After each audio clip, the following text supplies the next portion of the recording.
नमस्कार मित्रों, स्वागत है आपका आपके अपने YouTube चैनल अथर्व एकेडमी पर। दोस्तों, यह है हमारी सामान्य विज्ञान की क्लास, जिसमें आज मैं फिजिक्स के कुछ महत्वपूर्ण प्रश्न लेकर आया हूं, जो कि नए पैटर्न पर आधारित हैं। दोस्तों, पिछले दिनों एग्जाम्स में देखा गया है कि व्यापम द्वारा लगभग सभी सब्जेक्ट्स का पैटर्न चेंज कर दिया गया है, तो उसी नए पैटर्न पर आधारित कुछ फिजिक्स के इंपॉर्टेंट क्वेश्चन आज मैं लेकर आया हूँ। आइए शुरू करते हैं हमारे पहले प्रश्न के साथ। हमारा पहला प्रश्न है दोस्तों, प्रकृति के क्रमबद्ध ज्ञान को क्या कहते हैं? दोस्तों, विज्ञान प्रकृति के क्रमबद्ध ज्ञान को विज्ञान कहते हैं। देखते हैं अपना अगला प्रश्न। सर्वप्रथम पाई के मान की जानकारी किसने दी थी? दोस्तों, आर्यभट्ट ने सर्वप्रथम पाई के मान की जानकारी दी थी। साथ ही मैं आपको बताना चाहूंगा, आर्यभट्ट ने ही सर्वप्रथम गुरुत्वाकर्षण, जिसे अपन ग्रेविटी कहते हैं, का भी ज्ञान दिया था। साथ ही पृथ्वी के व्यास की जानकारी एवं सूर्य चंद्रमा के ग्रहण का कारण भी आर्यभट्ट ने ही दिया था। साथ ही दोस्तों, मैं आपको याद दिलाना चाहूंगा, आर्यभट्ट ने ही ट्रिग्नोमेट्री, जिसे अपन त्रिकोणमिति भी कहते हैं, की जानकारी हमें दी थी। साथ ही चंद्रमा के प्रकाशित होने की जानकारी भी आर्यभट्ट ने ही दी थी। दोस्तों, ग्रेविटी के बारे में आपको बताना चाहूंगा, सर्वप्रथम आर्यभट्ट ने ग्रेविटी की जानकारी दी एवं सन 1665 में सर आइजैक न्यूटन ने लॉ ऑफ ग्रेविटी या गुरुत्वाकर्षण के सिद्धांत प्रस्तुत किए। आइए देखते हैं अपना अगला प्रश्न।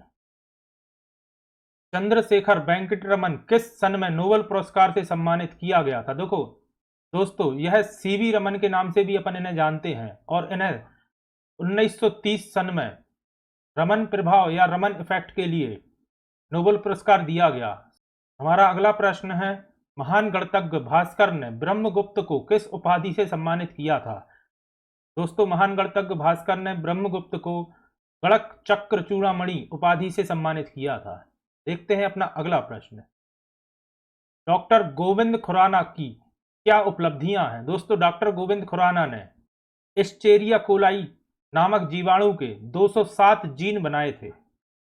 देखते हैं अपना अगला प्रश्न। हमारा अगला प्रश्न है, प्रतिवर्ष विज्ञान दिवस कब मनाया जाता है? जैसा कि दोस्तों अभी अपन ने देखा, 28 फरवरी को विज्ञान दिवस मनाया जाता है। 28 फरवरी 1928 को सीवी रमन ने रमन प्रभाव की खोज की और 1930 को सीवी रमन को नोबेल पुरस्कार प्रदान किया गया। देखते हैं अपना अगला प्रश्न। सर चंद्रशेखर वेंकटरमन ने रमन प्रभाव की खोज कब की? अभी अपन ने देखा दोस्तों 28 फरवरी 1928 को। देखते हैं अपना अगला प्रश्न। कार्य का मात्रक क्या है? दोस्तों, कार्य का मात्रक जूल है, जिसे अपन कैपिटल जे द्वारा प्रदर्शित करते हैं। कार्य यानी कि दोस्तों वर्क। अगला प्रश्न, प्रकाश वर्ष किसकी इकाई है? दोस्तों, बहुत ही महत्वपूर्ण प्रश्न है, जो कि कई एग्जाम्स में हजारों बार पूछा जा चुका है। प्रकाश वर्ष दोस्तों मैं आपको बताना चाहूंगा दूरी की इकाई है, जिसकी वैल्यू लगभग 9.4 ट्रिलियन किलोमीटर होती है। देखते हैं अपना अगला प्रश्न। अगला प्रश्न है दोस्तों, विद्युत धारा का मात्रक क्या है? दोस्तों, एम्पियर, जिसे अपन कैपिटल ए से प्रदर्शित करते हैं, विद्युत धारा का मात्रक है। साथ ही मैं आपको बताना चाहूंगा दोस्तों, जितने मैक्सिमम यूनिट्स हो सके आप एग्जाम से पहले याद करके जरूर जाइए। 1 या 2 क्वेश्चन आपको यूनिट से देखने को जरूर मिलते हैं। अगला प्रश्न, पारसेक किसकी इकाई है? दोस्तों, पारसेक भी दूरी की इकाई है, जिसकी वैल्यू लगभग 3.26 लाइट ईयर के बराबर होती है। और अगर किलोमीटर में बात करी जाए तो दोस्तों इसकी वैल्यू 30 ट्रिलियन किलोमीटर के लगभग होती है। देखते हैं अपना अगला प्रश्न। ज्योति फ्लक्स का मात्रक क्या है? दोस्तों, ल्यूमेन ज्योति फ्लक्स का मात्रक है। बढ़ते हैं अपने अगले प्रश्न की तरफ। दाब का मात्रक क्या है? दोस्तों, पास्कल दाब का मात्रक है। दाब, जिसे अपन प्रेशर भी कहते हैं। देखते हैं अपना अगला प्रश्न। ज्योति तीव्रता का मात्रक क्या है? दोस्तों, कैंडिला ज्योति तीव्रता का मात्रक है। अगला प्रश्न है, यंग प्रत्यास्थता गुणांक का एसआई मात्रक क्या है? दोस्तों, यह होता है न्यूटन पर मीटर स्क्वायर। अगला प्रश्न, ऊर्जा किस तरह की राशि है? दोस्तों, ऊर्जा एक आदिश राशि है, जिसे अपन स्केलर भी कहते हैं। यहां मैं आपको बताना चाहूंगा, जिन राशियों में केवल परिणाम होते हैं और जिनकी कोई दिशा नहीं होती, वह स्केलर या आदिश राशियां कहलाती हैं। इसके एग्जाम्पल हैं द्रव्यमान, दूरी, समय, ताप, कार्य एवं शक्ति, इंग्लिश में mass, speed, distance, time, volume, density एवं टेम्परेचर होते हैं। साथ ही मैं आपको बताना चाहूंगा आदिश राशि के साथ साथ एक होती है सादिश राशियां, जिन्हें अपन वेक्टर के नाम से भी जानते हैं।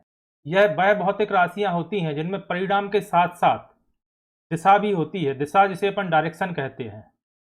वेक्टर क्वांटिटीज या सादिश राशियों के अंतर्गत आते हैं रेखिका संवेग, त्वरण, गति, ताकत, विद्युत क्षेत्र, विस्थापन एवं ध्रुवीकरण, जिसे इंग्लिश में अपन कह सकते हैं linear momentum, momentum, acceleration, displacement, force, angular velocity, electric field एवं पोलराइजेशन। आइए बढ़ते हैं अपने अगले प्रश्न की तरफ। अगला प्रश्न है दोस्तों हमारा, द्रव्यमान किस प्रकार प्राप्त की जाती है? दोस्तों इसका सही जवाब होगा पदार्थ के संवेग एवं वेग के अनुपात से द्रव्यमान राशि प्राप्त की जाती है। देखते हैं अपना अगला प्रश्न। हमारा अगला प्रश्न है दोस्तों, शून्य में स्वतंत्र रूप से गिरने वाली वस्तुओं का वेग कैसा होता है? दोस्तों यह समान होता है। दोस्तों शून्य में स्वतंत्र रूप से गिरने वाली वस्तुओं का वेग समान रहता है। देखते हैं अपना अगला प्रश्न।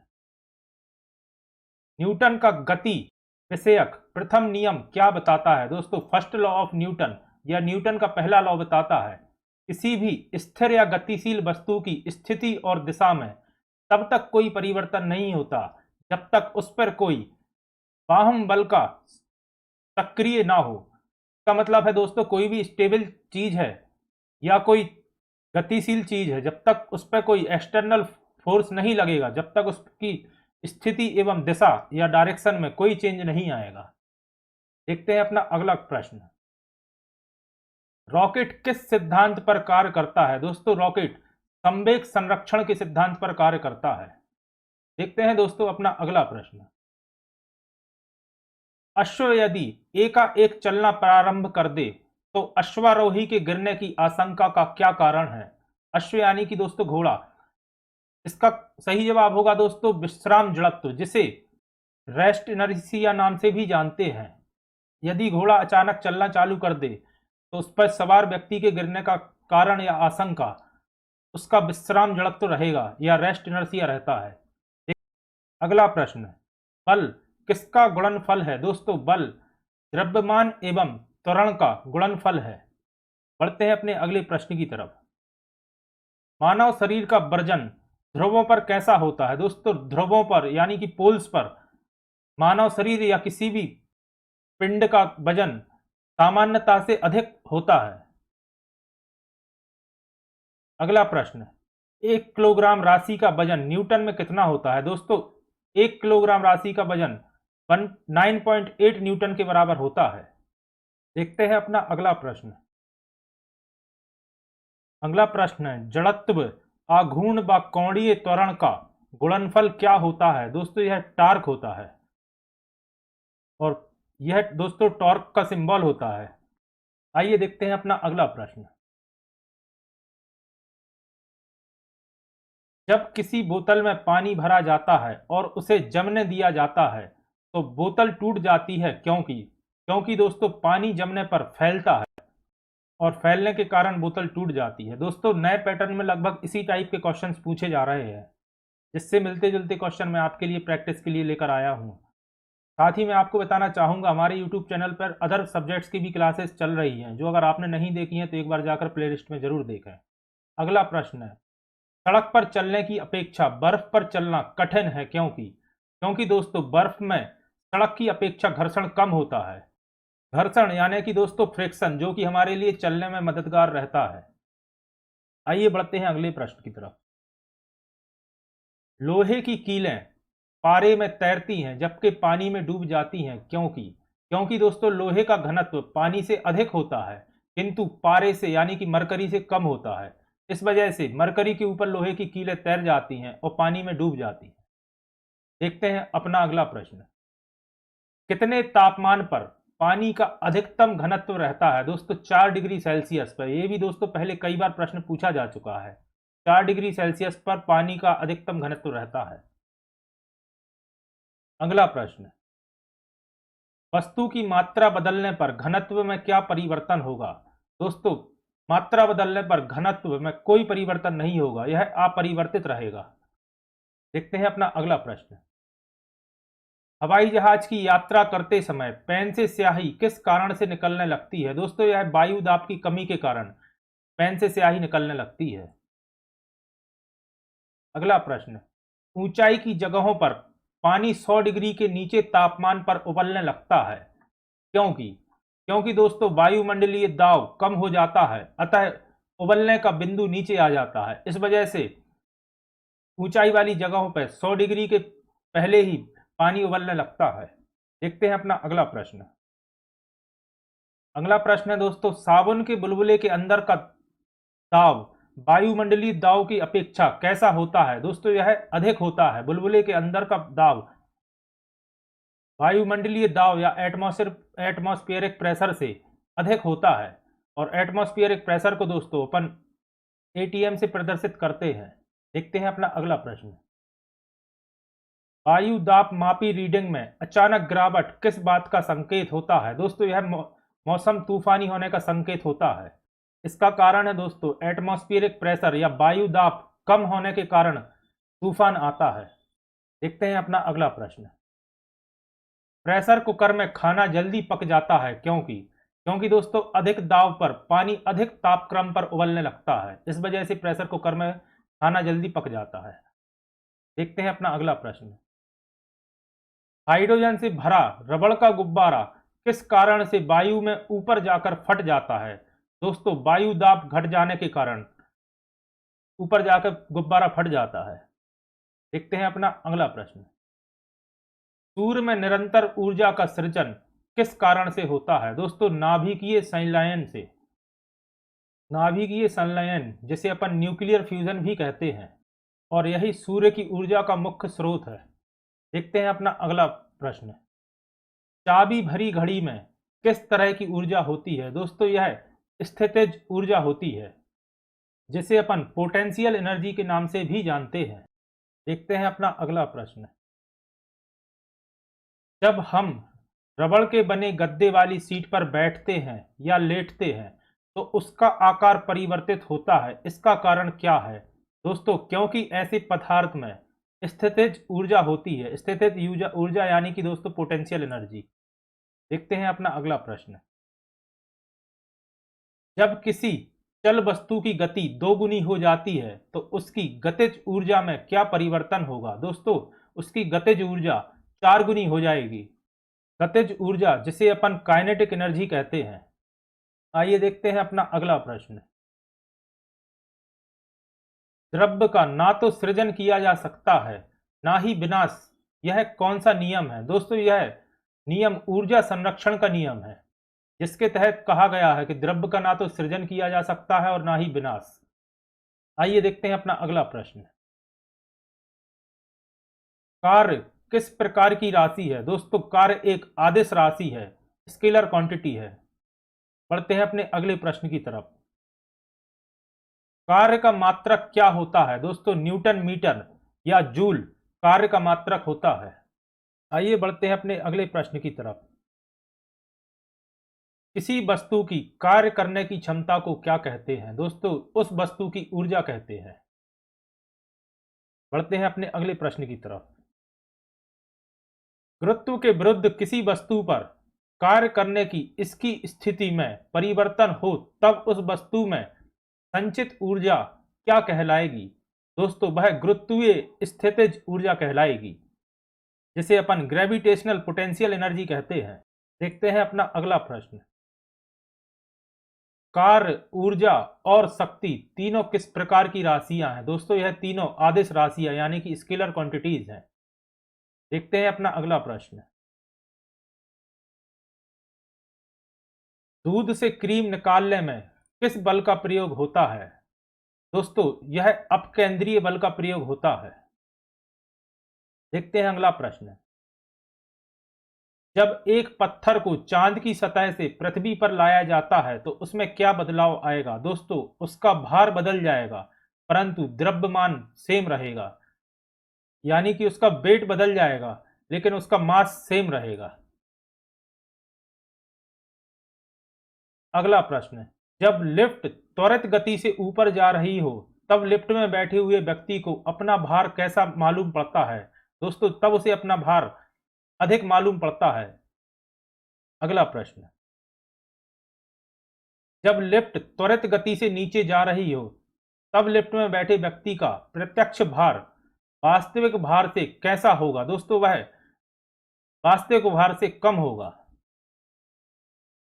अगला प्रश्न, लोलक की काल अवधि किसके ऊपर निर्भर करती है? दोस्तों, यह लोलक की लंबाई के ऊपर निर्भर करती है। साथ ही मैं आपको बताना चाहूंगा, लोलक दोस्तों पेंडुलम से कहते हैं।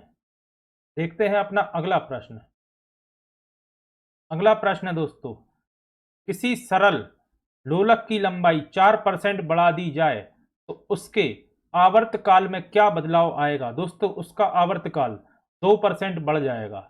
तो दोस्तों, इसी टाइप के क्वेश्चन एग्जाम से पूछे जा रहे हैं। बढ़ते हैं अपने अगले प्रश्न की तरफ। मध्यकालीन भारत में लंबाई के मात्रक के रूप में किसका प्रयोग किया जाता था? दोस्तों, मध्यकालीन भारत में गज का प्रयोग लंबाई नापने के लिए किया जाता था। साथ ही मैं आपको बताना चाहूंगा, गज का मान होता है 36 इंच के बराबर, और 36 इंच यानी कि दोस्तों 3 फीट के बराबर। देखते हैं अपना अगला प्रश्न।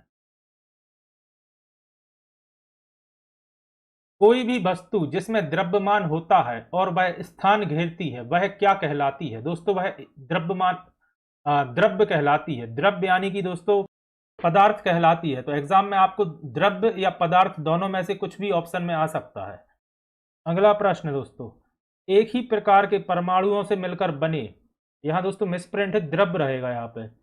द्रव्य वह आधारभूत रूप जिसे रासायनिक अभिक्रिया द्वारा सरल पदार्थों में नहीं तोड़ा जा सकता क्या कहलाता है? दोस्तों, यह तत्व यानी कि एलिमेंट्स कहलाते हैं। बढ़ते हैं अपने अगले प्रश्न की तरफ। लोलक घड़ियां गर्मियों में सुस्त क्यों हो जाती हैं? दोस्तों, क्योंकि लोलक की लंबाई गर्मियों में बढ़ जाती है। टेम्परेचर के कारण दोस्तों पेंडुलम की लंबाई चेंज होने के कारण घड़ियां सुस्त पड़ जाती हैं। बढ़ते हैं अपने अगले प्रश्न की तरफ। वर्षा की बूंद किसके कारण गोलाकार होती है? दोस्तों, यह सतह तनाव के कारण गोल हो जाती है। देखते हैं अपना अगला प्रश्न। तेल दीप में बत्ती में तेल किसके कारण ऊपर उठता है? दोस्तों, यह केशिका क्रिया के कारण तेल दीप में बत्ती में तेल ऊपर की ओर उठता है। देखते हैं अपना अगला प्रश्न। श्यानता की इकाई क्या है? दोस्तों, पॉइज श्यानता की इकाई है। और श्यानता दोस्तों मैं आपको बताना चाहूंगा, जिसे विस्कोसिटी कहा जाता है, तो पॉइज बराबर होता है न्यूटन सेकंड पर स्क्वायर मीटर। देखते हैं अपना अगला प्रश्न। उत्प्लावकता से संबंधित महान वैज्ञानिक कौन है? दोस्तों, आर्किमिडीज, जिन्होंने उत्प्लावकता का सिद्धांत दिया था। उत्प्लावकता, जिसे बॉइंट फोर्स भी कहते हैं, इसके तहत कोई भी वस्तु अगर पानी में डूब रही है तो उसके ऊपर पानी से भी ऊपर की ओर बल लगेगा, जिसे उत्प्लावकता का सिद्धांत कहते हैं। और इसी सिद्धांत के आधार पर पानी की जहाजें चलती हैं। देखते हैं अपना अगला प्रश्न। महान वैज्ञानिक आर्किमिडीज किस देश से संबंधित थे? दोस्तों, यह ग्रीस से संबंधित थे। साथ में आपको बताना चाहूंगा, ग्रीस की राजधानी एथेंस है। बढ़ते हैं अपने अगले प्रश्न की तरफ। विभवांतर का मात्रक क्या होता है? दोस्तों, विभवांतर यानी कि पोटेंशियल डिफरेंस का मात्रक वोल्ट होता है। देखते हैं अपने अगले प्रश्न की तरफ। एक आदर्श वोल्ट मीटर का प्रतिरोध कितना होता है? दोस्तों, यह अनंत यानी कि इन्फिनाइट होता है। बढ़ते हैं अपने अगले प्रश्न की तरफ। प्रतिरोध का मात्रक क्या होता है? दोस्तों, प्रतिरोध का मात्रक ओम होता है। देखते हैं अगला प्रश्न। घर में पंखे, बल्ब आदि किस क्रम में लगाए जाते हैं? दोस्तों, यह समानांतर क्रम में लगाए जाते हैं। समानांतर क्रम, जिसे अपन पैरेलल कॉम्बिनेशन भी कहते हैं। देखते हैं अपना अगला प्रश्न। ओम का नियम क्या बताता है? दोस्तों, ओम का नियम बताता है किसी चालक के सिरों के बीच विभवांतर में बहने वाली धारा के समानुपाती होते हैं। बढ़ते हैं अपने अगले प्रश्न की तरफ। विशिष्ट प्रतिरोध का एसआई मात्रक क्या है? दोस्तों ओम मीटर विशिष्ट प्रतिरोध का एसआई मात्रक है। साथ ही मैं आपको एसआई मात्रक के बारे में बताना चाहूंगा। एसआई पद्धति में 7 मुख्य मात्रक हैं, जिसमें द्रव्यमान यानी कि मास का यूनिट रहेगा केजी, साथ ही लंबाई की यूनिट है मीटर, समय की यूनिट है सेकंड, विद्युत धारा की यूनिट है एम्पियर, ताप की यूनिट है केल्विन, ज्योति तीव्रता की यूनिट है कैंडेला एवं पदार्थ की यूनिट है मोल। बढ़ते हैं अपने अगले प्रश्न की तरफ। एक शुष्क सेल में किस तरह की ऊर्जा पाई जाती है? दोस्तों शुष्क सेल में रासायनिक ऊर्जा पाई जाती है। साथ ही मैं आपको बताना चाहूंगा शुष्क सेल में अमोनियम क्लोराइड का उपयोग किया जाता है। बढ़ते हैं अपने अगले प्रश्न की तरफ। वोल्टीय सेल के आविष्कारक कौन हैं? दोस्तों वोल्टीय सेल के आविष्कारक हैं एलिजांड्रो वोल्ट्रा। दोस्तों यहां मिसप्रिंट है, आ की जगह ए रहेगा। एलिजांड्रो वोल्ट्रा वोल्टीय सेल के आविष्कारक हैं। देखते हैं अपना अगला प्रश्न। लोहे के ऊपर जिंक की परत चढ़ाने को क्या कहते हैं? दोस्तों यह क्वेश्चन भी हजारों बार पेपरों में पूछा जा चुका है। इसे दोस्तों गैल्वेनाइजेशन कहते हैं, जिसमें लोहे के ऊपर जिंक की परत चढ़ा देते हैं लोहे को जंग लगने से बचाने के लिए। देखते हैं अपना अगला प्रश्न। विद्युत अपघटन संबंधी नियम किसने प्रतिपादित किए थे? दोस्तों यह फैराडे ने किए थे, और फैराडे का पूरा नाम दोस्तों माइकल फैराडे। देखते हैं अपना अगला प्रश्न। आमतौर पर सुरक्षा फ्यूज के लिए प्रयोग होने वाली तार किस मिश्र धातु से बनी होती है? दोस्तों यह टिन और शीशे की बनी होती है। और टिन और शीशे का प्रयोग दोस्तों इसलिए किया जाता है क्योंकि टिन और शीशे का गलनांक बहुत कम होता है और हाई टेम्परेचर पर यह जल्दी पिघल जाता है। इस कारण से टिन और शीशे का तार फ्यूज में इस्तेमाल किया जाता है। देखते हैं अपना अगला प्रश्न। विद्युत हीटर में एलिमेंट किस धातु का बना होता है? दोस्तों यह नाइक्रोम का बना होता है। यह प्रश्न भी पहले कई बार पूछा जा चुका है। देखते हैं अपना अगला प्रश्न। तड़िक चालक का आविष्कार किसने किया? दोस्तों तड़िक चालक वह है जो आसमानी बिजली से बचाने का काम करता है और आसमानी बिजली को सोखकर जमीन की सतह तक पहुंचा देता है। तो दोस्तों इसका आविष्कार बेंजामिन फ्रैंकलिन ने किया था। देखते हैं अपना अगला प्रश्न। विद्युत धारा का चुंबकीय प्रभाव सर्वप्रथम किसके द्वारा अवलोकित किया गया? दोस्तों यह ऑरेस्ट्रेट द्वारा किया गया। देखते हैं अपना अगला प्रश्न। विद्युत मोटर किस सिद्धांत के अनुसार कार्य करती है? दोस्तों यह फैराडे के नियम के अनुसार कार्य करती है। देखते हैं अपना अगला प्रश्न। न्यूट्रॉन की खोज किसने की थी? दोस्तों न्यूट्रॉन की खोज चैडविक ने की थी। साथ ही मैं आपको बताना चाहूंगा न्यूट्रॉन का द्रव्यमान 1.67 इंटू 10⁻⁻27 किलोग्राम होता है। चैडविक ने दोस्तों सन 1931 में न्यूट्रॉन की खोज की थी। दोस्तों कुछ एक दो पॉइंट्स हैं, आप चाहें तो उन्हें नोट कर सकते हैं।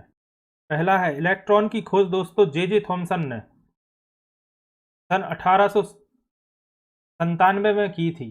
साथ ही मैं आपको बताना चाहूंगा इलेक्ट्रॉन का द्रव्यमान होता है दोस्तों 9.1 इंटू 10⁻31 kg।